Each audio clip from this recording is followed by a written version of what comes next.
بسم الله الرحمن الرحیم. دوستای عزیز، ما و شما هنوز هم در قسمت دوم درس مقدمه هستیم.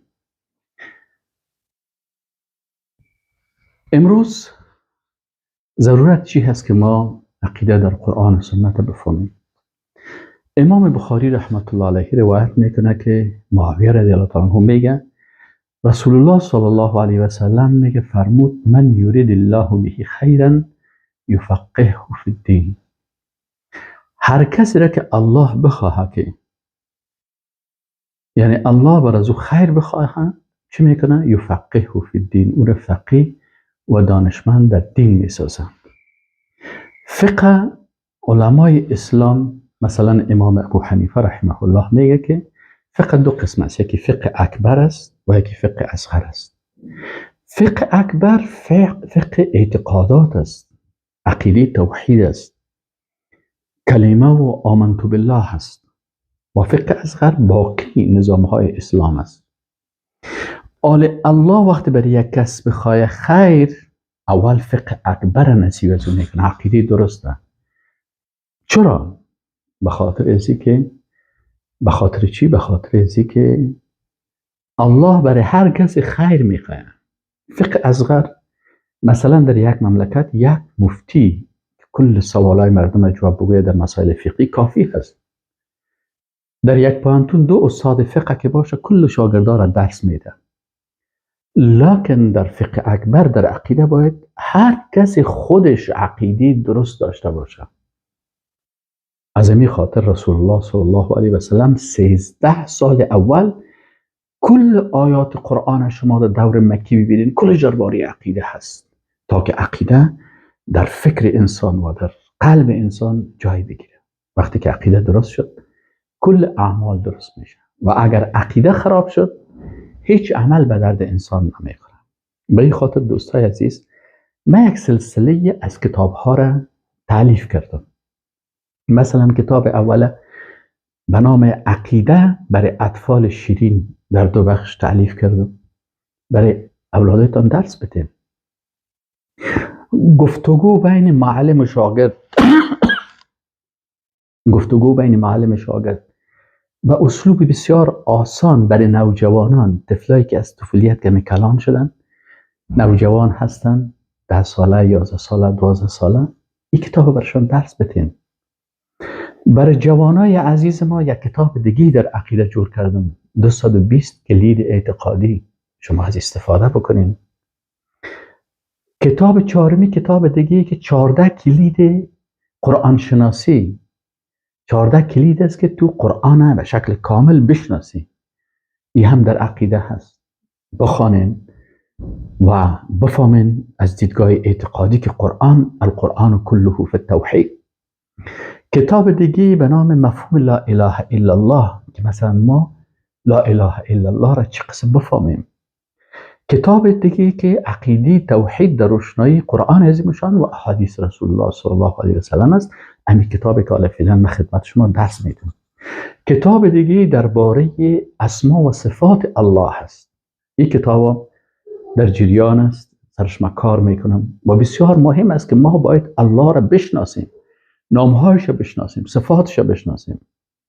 کتاب دیگه تفسیر موضوعی توحیدی هست، یعنی قرآن عظیم الشان که کلش در توحید است چه قسم تفسیر بکنیم. اما تو به سلسله موضوعات اعتقادی مثلا از کار میکنم. انشاءالله اگر عمر بود و الله توفیق نصیب کنه انشاءالله تعالی ایرم خلاص میکنم.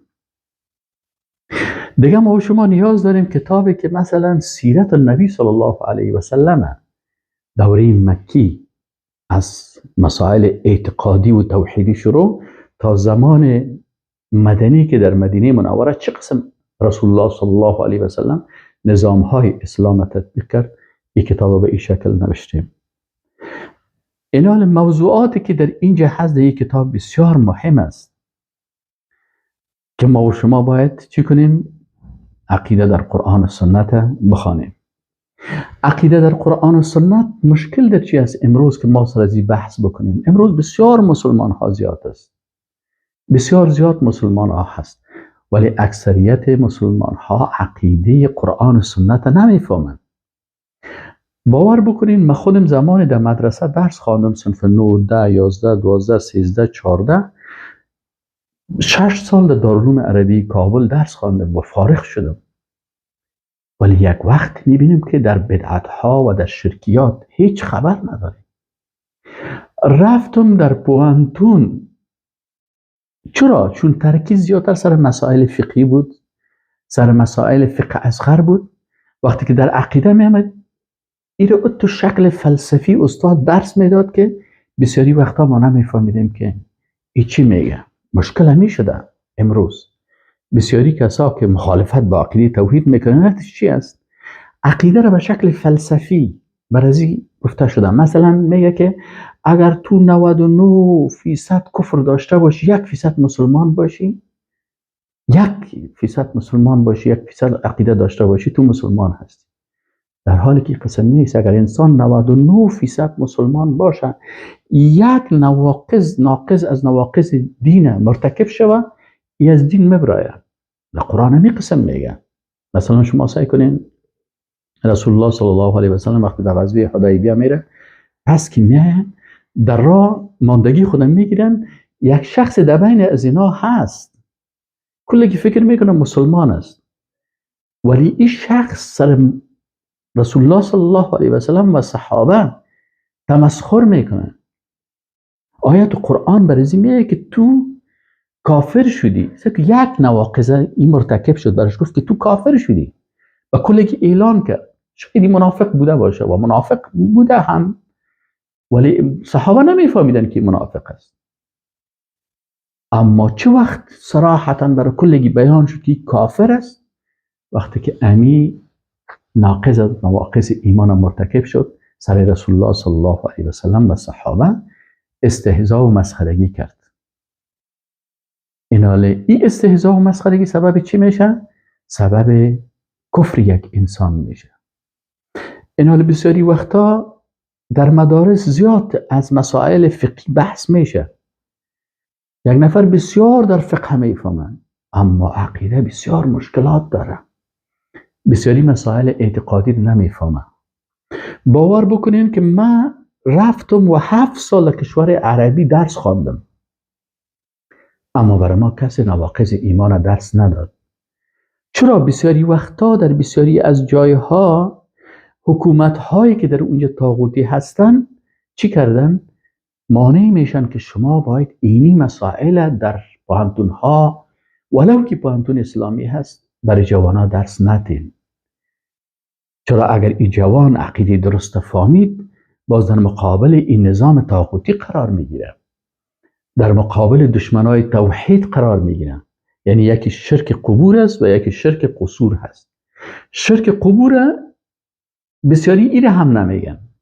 در بسیاری از جایا یک نفر به قبر پرستی و بت پرستی و انسان پرستی مبتلا هست، ایره نمیگه. در بعضی جایا که شرک قبر میگه، باز شرک قصور که در قصرها چه قسم شرک میشه؟ شرک فرعون، کفر فرعون، کفر هامان، شداد، نمرود، ابو جهل، ایره بیان نمیکنه. از این خاطر او کسایی که عقیده درس میتن ایره چی کردن؟ روی عقیده پرده فلسفه را انداختن به شکل فلسفی، چیزهایی را میگه که انسان نمیفهمه.